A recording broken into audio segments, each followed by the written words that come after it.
우리 본문을 같이 읽겠습니다. 누가복음 17장 11절부터 19절까지 번갈아 읽겠습니다. 누가복음 17장 11절부터 19절까지입니다. 자, 우리 찾으셨으면 번갈아 읽겠습니다.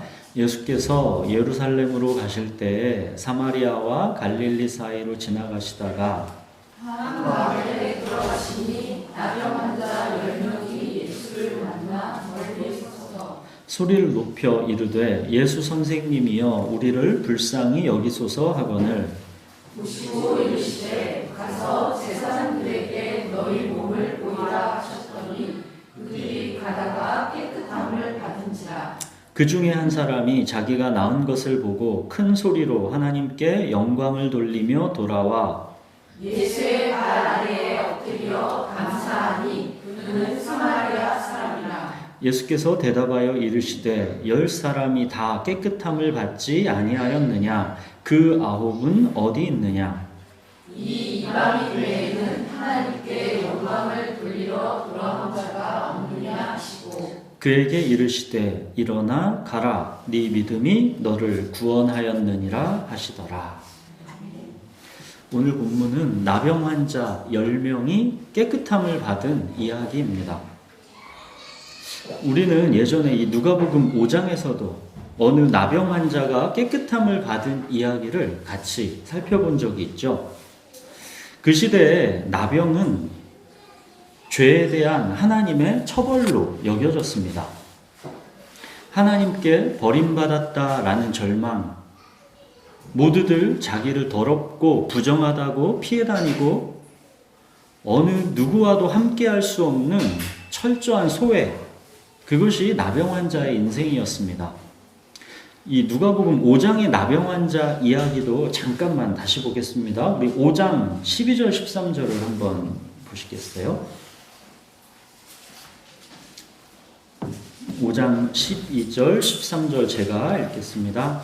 예수께서 한 동네에 계실 때에 온몸에 나병 들린 사람이 있어 예수를 보고 엎드려 구하여 이르되 주여 원하시면 나를 깨끗하게 하실 수 있나이다 하니 예수께서 손을 내밀어 그에게 대시며 이르시되 내가 원하노니 깨끗함을 받으라 하신대 나병이 곧 떠나니라. 똑같이 나병 환자가 깨끗함을 받는 이야기인데 이 두 장면에는 차이가 있죠. 우선 절박함의 차이가 있습니다. 누가복음 5장의 나병 환자는 온몸에 나병이 들려 있고 예수님을 보고 가까이 나아와서 엎드렸습니다. 이 나병 환자는 사실상 사람에게 가까이 다가가면 안 되는 그 율법을 어기고 예수님께 무작정 나아와서 엎드리는 것이죠. 너무 절박하기 때문입니다. 그러나 오늘 본문의 나병 환자 10명은 12절에 보시면 예수님으로부터 멀리 서서 있죠. 이 두 장면의 차이에서 우리는 절박함의 차이를 느낄 수가 있습니다. 그리고 이 두 장면은 예수님을 부르는 호칭에서도 차이가 있죠. 누가복음 5장에서는 주여입니다. 그러나 오늘 본문에서는 13절에 보시면 예수 선생님이여입니다. 자, 이런 차이를 염두에 두시고 오늘 본문을 좀 더 자세히 살펴보겠습니다. 예수님께서 멀리 서서 우리를 불쌍히 여기소서 하는 나병 환자 10명을 보셨습니다. 14절 보십시오. 보시고 이르시되 비록 절박하게 가까이 와서 엎드리지 않고 멀리 서서 또 주여가 아니라 예수 선생님이여 그렇게 예수님께 나와왔지만 예수님은 그들을 보셨고 그들에게 말씀하셨습니다. 보시고 이르시되 예수님은 그렇게 구하고 찾는 자에게 응답하십니다. 우리가 예수님이 진정 어떤 분이신지를 다 알고 나오는 것은 아니죠. 또 절박하게만 예수님께 나오는 것도 아니지요. 그냥 내 필요 때문에 혹시나 하는 마음으로 멀리 서서 또 주님으로 깨닫지 못하고 그냥 예수 선생님으로 그렇게 예수님을 불러도 그야말로 겨자씨 한 알만큼도 안 되는 그런 믿음으로 예수님께 나와도 예수님은 보십니다. 그리고 구하고 찾는 자에게 말씀하십니다. 보시고 이르시되. 예수님은 그렇게 구하고 찾는 자를 보시고 말씀으로 당신을 나타내시는 분입니다. 나에게 문제는 있고 그 문제를 나는 해결할 수는 없고 그렇다고 예수님께서 그 문제를 해결해 주실 수 있는 분이시다라는 온전한 믿음도 나는 없지만 그래도 멀리 서서라도 나를 불쌍히 여기소서 그렇게 예수님을 구하고 찾고 부를 때 예수님은 외면하지 않으시고 보시고 말씀하십니다. 사랑하는 여러분, 보시고 이르시되 예수님은 구하고 찾는 자를 보시고 그에게 말씀하시는 분이다라는 것을 잊지 마십시오. 오호라 너희 모든 목마른 자들아 물로 나아오라. 돈 없는 자도 오라. 너희는 와서 사 먹되 돈 없이 값 없이 와서 포도주와 젖을 사라. 너희가 어찌하여 양식이 아닌 것을 위하여 은을 달아주며 배부르게 하지 못할 것을 위하여 수고하느냐. 내게 듣고 들을지어다. 그리하면 너희가 좋은 것을 먹을 것이며 너희 자신들이 기름진 것으로 즐거움을 얻으리라. 너희는 귀를 기울이고 내게로 나와 들으라. 그리하면 너희의 영혼이 살리라. 내게로 나와 들으라. 그리하면 너희의 영혼이 살리라. 예수님께 나와 들어야 우리의 영혼이 삽니다. 사랑하는 여러분, 예수님을 아직 잘 모르겠어도 나에게 아직 온전한 믿음이 있는 것이 아니어도 비록 멀리 서서라도 나를 불쌍히 여기소서 그렇게 예수님을 구하고 찾고 부르십시오. 그럼 예수님은 보시고 말씀하십니다. 예수님께 나와 그 말씀을 들어야 우리의 영혼이 삽니다. 자, 예수님께서 당신을 구하고 찾는 그 10명의 나병 환자에게 뭐라고 말씀하셨습니까? 가서 제사장들에게 너의 몸을 보이라 하셨습니다. 누가복음 5장에서는 예수님께 가까이 나와 엎드렸던 그 나병 환자를 손으로 만져주셔서 즉시 고쳐주셨죠. 그러나 이번에는 즉시 고쳐주시지 않았습니다. 아직 몸이 깨끗하게 고쳐지지 않은 그대로의 상태에서 이미 나은 줄 믿고 가서 제사장들에게 몸을 보이라 하십니다. 이 10명의 나병 환자는 지금 예수님의 말씀을 들었을 때 어떤 마음이 들었을까요? 예수님은 너희는 나았다 말씀하신 것이고 근데 내 몸은 아직 여전히 그대로입니다. 정말 그들은 자기 몸은 여전히 그대로지만 이미 다 깨끗해진 줄 믿고 제사장들에게 갔을까요? 여러분은 이 상황이라면 어떠셨을 것 같습니까? 말씀하셨으니까 이루어진다고 믿어졌겠습니까? 자, 결국 어떻게 됐습니까? 14절. 그들이 가다가 깨끗함을 받은지라. 말씀은 반드시 이루어집니다. 말씀과 그 실현 사이에 시간의 과정이 들어가지만 마침내 그 말씀은 반드시 실현됩니다. 자, 오늘 본문의 핵심은 그 다음의 이야기죠. 말씀대로 정말 깨끗함을 받게 되었는데 그 이후의 반응이 무엇인가? 이게 오늘 본문의 핵심입니다. 15절, 16절 보시면 10명 중에 한 사람이 자기가 낳은 걸 보고 큰 소리로 하나님께 영광을 돌리며 돌아와서 예수님의 발 아래에 엎드려 감사드렸습니다. 10명이 다 나병에서 깨끗함을 받았습니다. 그러나 그 중에 한 명만이 하나님께 영광 돌리고 예수님의 발 아래 엎드려 감사드리는 예배자로 돌아왔습니다. 9명은 단지 문제 해결만 만족하고 예수님께로 돌아오지는 않았습니다. 여러분, 대부분의 사람들은 급했던 자기 문제가 해결되거나 병이 낫거나 갑자기 부자가 되거나 갈급했던 취업에 성공하거나 그러면 오히려 더 그 길로 자기 행복과 자아 실현에 더 집착하게 됩니다. 예전에는 몸이 아프고 가난하고 비천해서 죄 지을 기회도 별로 없었는데 이제는 건강하고 교만해져서 오히려 더 많이 죄를 짓게 되죠. 이게 일반적입니다. 그러나 예배자로 다시 돌아온 이 한 사람, 그는 드디어 손가락이 가리키고 있는 달을 본 것입니다. 내 몸이 깨끗하게 고쳐진 것은 다만 달을 가리키고 있는 손가락일 뿐입니다. 정말로 중요한 것은 그 손가락이 가리키고 있는 달입니다.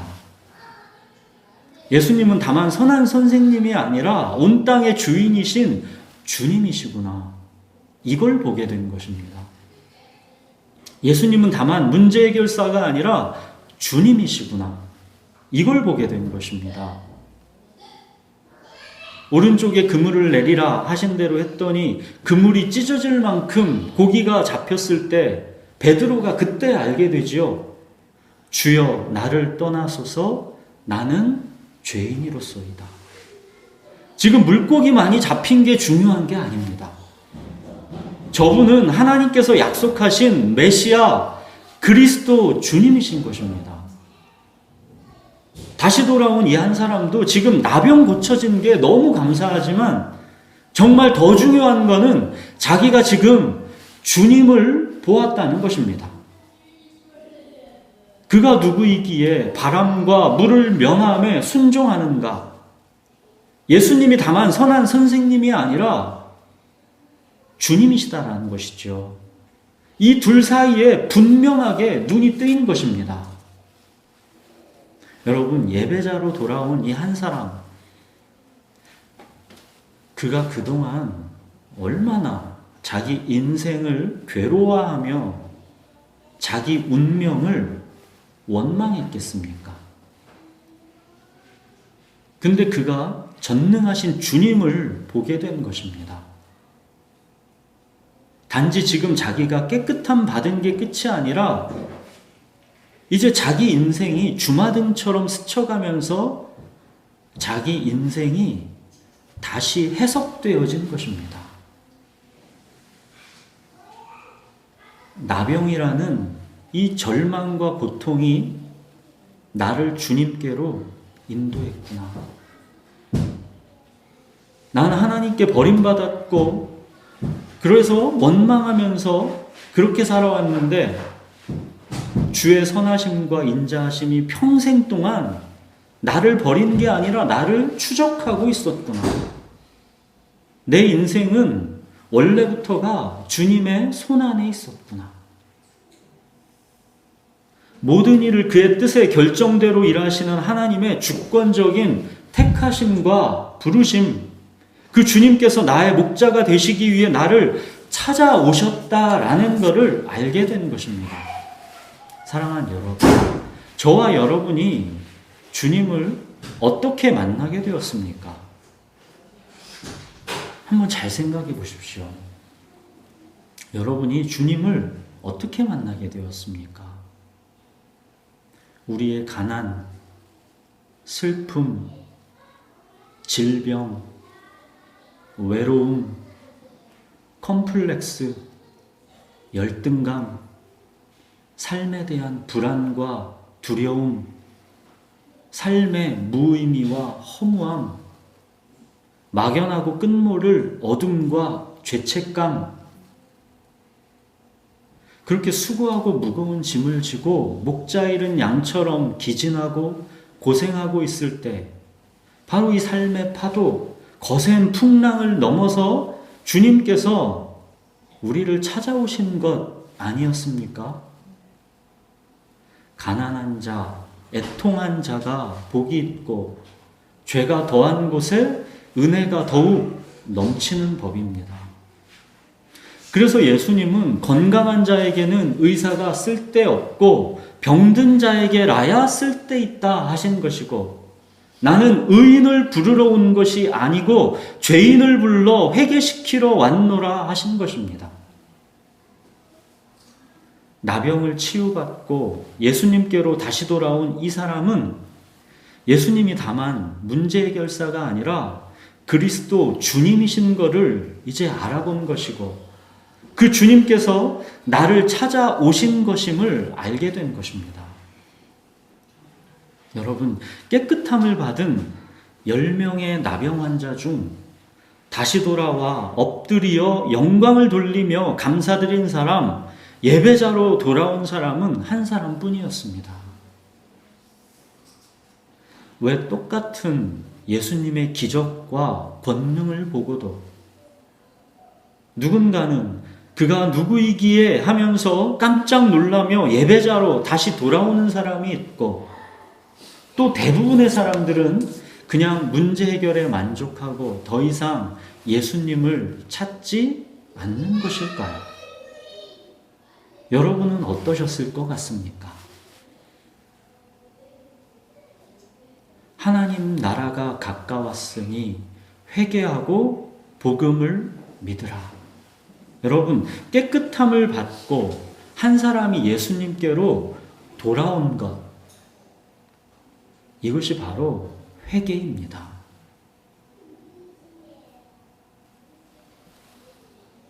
여러분, 그런데 하나님께서 인간을 창조하신 목적이 무엇이라 했습니까? 하나님을 영화롭게 하고 그를 영원토록 즐거워하는 것. 이게 하나님께서 사람을 지으신 목적이라 했죠. 하나님을 영화롭게 하고 그를 영원토록 즐거워하는 것. 보십시오. 그는 다시 돌아와서 즉 회개하여 하나님께 영광을 돌리고 예수님의 발 앞에 엎드려 감사드렸습니다. 이게 바로 하나님을 영화롭게 하고 그를 즐거워하는 것이죠. 돌아온 이 한 사람은 본래의 창조 목적, 예배자로 돌아온 것입니다. 자기 행복과 자아 실현에 대한 권리 주장, 자기 자신을 예배하는 이 삶에서 하나님을 영화롭게 하고 그를 영원토록 즐거워하는 삶, 진정한 예배자로의 돌이킴, 이것이 바로 회개입니다. 깨끗함을 받은 나머지 9명도 지금 너무 즐겁고 행복하겠죠. 얼마나 즐겁고 행복하겠습니까? 나병이 나았는데. 그러나 문제 해결에서 오는 만족은 오래가지 못합니다. 나병만 나으면 나는 평생 너무 행복할 것 같아도 그렇지 않지요. 금세 또 문제는 생기기 마련입니다. 좋은 아파트만 나에게 있으면 엄청 행복할 것 같잖아요. 그래서 그 사람한테 아파트 생겨보십시오. 그 기쁨이 그렇게 오래 못 갑니다. 내가 죽을 병 암에 걸려가지고 정말 절망뿐이었는데 그 암이 나았다. 너무 기쁘겠지요. 그 건강해진 몸으로 기뻐하는 그 기쁨이 오래 갈까요? 오래 가지 못합니다. 금세 또 문제가 생기기 마련입니다. 문제 해결에서 부족함이 없도다가 나오는 게 아닙니다. 부족함을 주는 내 인생의 문제는 어차피 계속 발생합니다. 전능하신 주님이 나의 목자가 되실 때 그 주님 안에서 나는 부족함이 없는 것입니다. 내 삶의 모든 풍랑과 광풍조차도 심지어는 내 죄와 연약함까지도 모든 것이 합력해서 선을 이루게 하시는 전능하신 주님이 나의 목자이시기에 내게 부족함이 없는 것입니다. 주는 나의 목자시니 내게 부족함이 없도다. 바로 이 주님과의 관계로 돌이키는 회개, 이 지점으로 우리가 돌아와야 하는 것입니다. 근데 안타깝게도 깨끗함을 받은 10명 중 돌아온 사람은 한 사람뿐인 것이죠. 예수님이 의아해 하십니다. 17절 보십시오. 10사람이 다 깨끗함을 받지 않았느냐? 그 9은 어디 있느냐? 예수님은 돌아온 그 한 사람에게 말씀하십니다. 19절 보십시오. 일어나 가라. 네 믿음이 너를 구원하였느니라. 일어나 가라. 성경에서 일어나다라는 표현은 죽었다가 다시 살아나는 부활을 상징합니다. 그는 이제 그리스도 예수 안에서 결코 정죄함이 없고 그 무엇도 그를 하나님의 사랑에서 끊을 수 없습니다. 죄와 죽음의 지배에서 이제 그는 은혜와 생명의 지배 속으로 들어온 것입니다. 내 믿음이 너를 구원하였느니라. 예배자로 돌아온 이 한 사람에게서 우리는 믿음이 뭔지를 보게 됩니다. 보십시오. 이 사람이 돌아와서 영광 돌리고 엎드려 감사드리는 이 믿음을 더하소서, 그런 자기 의지의 문제입니까? 다시 돌아온 그는 자기 의지가 있었고 나머지 9명은 자기 의지가 없던 것입니까? 이 사람이 자기 의지로 나머지 9명이랑 다르게 지금 예수님께로 돌아온 것입니까? 그게 아니죠. 믿음은 내 의지의 문제가 아니라 하나님의 선물입니다. 믿음의 핵심은 믿음의 대상이신 크신 하나님을 내가 진정 아는가? 여기에 포인트가 있는 것인데 그 눈을 하나님께서 열어주시는 것입니다. 성령께서 말씀을 통해 바로 이 눈을 열어주시는 것입니다. 그래서 믿음은 말씀을 들음에서 난다 하는 것입니다. 주님께로 돌아오는 것,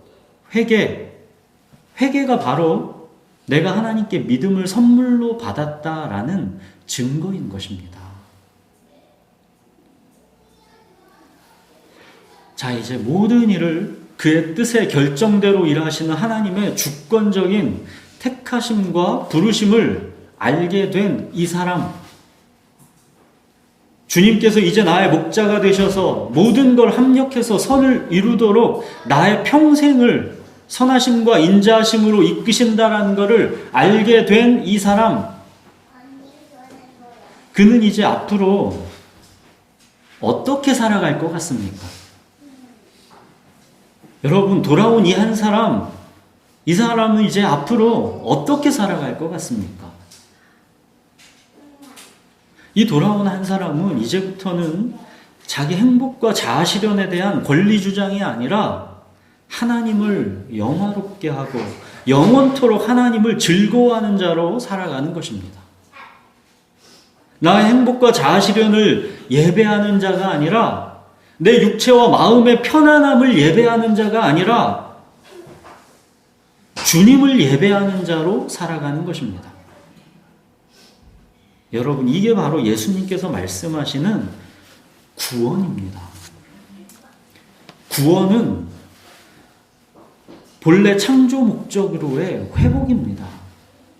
하나님을 영화롭게 하고 그를 영원토록 즐거워하는 예배자로의 다시 태어남, 그게 바로 구원입니다. 예배가 즐거워지는 자, 그게 구원입니다. 사랑하는 여러분, 내 삶의 파도를 넘어 주님께서 내게로 찾아오셨다라는 거, 이거 알게 된 사람, 하나님의 주권적인 택하심과 부르심을 알게 된 사람, 이제 주님이 나의 목자시니 내게 부족함이 없다라고 고백하는 사람, 그는 이제 스스로를 무익한 종으로 여기면서 순종과 감사로 특징되어지는 예배자로 살아가는 것입니다. 이제는 예수님이 가신 길을 비로소 나도 따르는 제자의 길을 가는 것입니다. 여러분, 제자의 길은 자기 행복과 자아 실현의 삶이 아닙니다. 한 사람의 예배자로 무익한 종이 돼서 주님을 따르는 삶입니다. 의미와 보람과 열매가 눈에 보이는 그런 위대한 일, 힘들긴 해도 내가 인정받고 높아지게 되는 길, 이런 게 제자의 길이 아닙니다. 예수님께서 베드로에게 뭐라 하셨습니까? 내가 진실로 진실로 너에게 이르노니 네가 젊어서는 스스로 띠띠고 원하는 곳으로 다녔거니와 늙어서는 네 팔을 벌리리니 남이 너에게 띠띠우고 원하지 아니하는 곳으로 데려가리라. 스스로 띠띠고 원하는 곳으로 다녔던 삶을 내려놓고 남이 나에게 띠띠우고 원하지 아니하는 곳으로 데려가는 것을 받아들이고 순종하는 삶, 이게 제자의 길입니다. 육체와 마음이 편안하지 않고 지치는 순간들이 많아서 이제 그만 수건 던지고 그 길에서 이제 멈추고 편하게 살고 싶은 그 유혹이 계속 찾아오지만 앞이 보이지 않아도 나아가는 것이고 이해되지 않아도 살아내는 것입니다. 그렇기 때문에 이 제자의 길은 하나님의 주권적인 택하심과 부르심을 깨닫지 못하면 갈 수가 없는 길입니다. 그 길에서는 매일 부족하고 매일 연약해서 실패하고 넘어지기 때문에 그리스도 예수 안에 있는 자에게는 결코 정죄함이 없고 그 어느 것도 하나님의 사랑에서 나를 끊을 수 없다는 이 은혜의 지배 속에 거하지 않으면 갈 수 없는 길입니다. 주님께서 나의 목자가 되셔서 나의 죄와 실패와 고통까지도 모든 걸 합력해서 선을 이루어 나간다라는 믿음이 없으면 갈 수 없는 길입니다. 나는 철저하게 무익한 종일 뿐이다라는 것을 알지 못하면 갈 수 없는 길입니다. 깨끗함을 받고 돌아와 엎드려 감사하는 그 한 사람의 예배자가 가는 길이 제자의 길입니다. 그는 이제 목자이신 주님의 선하심과 인자하심 가운데 그의 평생이 보호받고 이끌리고 있다라는 것을 알기 때문에 이제 하나님의 포도원에서 일하는 것을 영광과 기쁨으로 여기면서 이른 아침부터 수고하고 땀을 흘리는 것입니다. 그는 이제 오직 은혜의 지배 아래에서 살아가는 것입니다. 그에게 뭐가 부러울 게 있고 뭐가 이제 아까울 게 있겠습니까? 사랑하는 여러분, 단지 나병에서 깨끗함 받았다고 나의 문제가 해결되었다고 부족함이 없는 게 아닙니다. 주님이 나의 목자이셔야 내가 부족함이 없는 것입니다. 내게로 나와 들으라. 그리하면 너희의 영혼이 살리라. 아직 예수님이 진정 어떤 분이신지를 잘 모르겠어도 비록 멀리 서서라도 나를 불쌍히 여기소서, 나를 불쌍히 여기소서. 그렇게 주님을 부르십시오. 그럼 예수님은 나를 보시고 말씀하십니다. 여러분이 예수님을 멀리 서서라도 예수님이 누구신지를 잘 모르겠어도 예수님을 부르시고 하면 예수님은 말씀하십니다. 보십니다. 예수님께서 나를 보시고 분명히 말씀하십니다. 예수님께 나와서 그 말씀을 들으십시오. 그래야 우리의 영혼이 삽니다. 사랑하는 여러분, 문제에 집착하고 그 해결에 만족하고 또다시 문제에 집착하고 그 해결에 만족하고 이 끝도 없는 반복을 멈추시고 하나님의 주권적인 택하심과 부르심 앞에 서십시오. 내 삶의 파도를 넘어서 나를 찾아오신 그 주님을 바라보십시오. 그때 드디어 우리는 평안과 안식을 찾을 것입니다. 그때 우리는 주는 나의 목자시니 내게 부족함이 없도다. 이 고백이 진정 나의 고백이 될 것입니다. 여러분, 이 나병 환자에게 일어난 일이 우리에게도 똑같이 일어난 것입니다. 나병은 그 시대에 죄로 인한 하나님의 처벌로 여겨졌다고 그랬죠. 예수님께서 십자가에서 나를 대신해서 죽으셨기 때문에 이제 나에게는 결코 정죄함이 없습니다. 우리가 나병에서 깨끗함을 받은 것입니다. 결코 정죄함이 없다. 이거는 우리가 더 이상 죄를 안 짓는다는 말이 아니라 했죠. 그러나 비록 죄를 짓더라도 뭐가 달라졌다 했습니까? 우리가 더 이상 이제는 죄수로 죄를 짓는 것이 아니라 하나님의 자녀로 죄를 짓는 것이다 그랬죠. 아무것도 이제는 그리스도 예수 안에 있는 하나님의 사랑에서 우리를 끊을 수가 없다는 것을 말하는 것입니다. 그것이 바로 예수 그리스도의 십자가가 우리를 위해서 이루신 일입니다. 나를 대신해서 죽으심으로 죄에서 깨끗하게 하신 것, 그 목적이 무엇라 했습니까? 주가 되려 하심입니다. 예배자로 돌아온 그 한 사람처럼 저와 여러분 모두가 하나님을 영화롭게 하고 그를 영원토록 즐거워하는 예배자로 그렇게 주님을 따르면서 살아가기를 축복합니다. 우리 기도하겠습니다.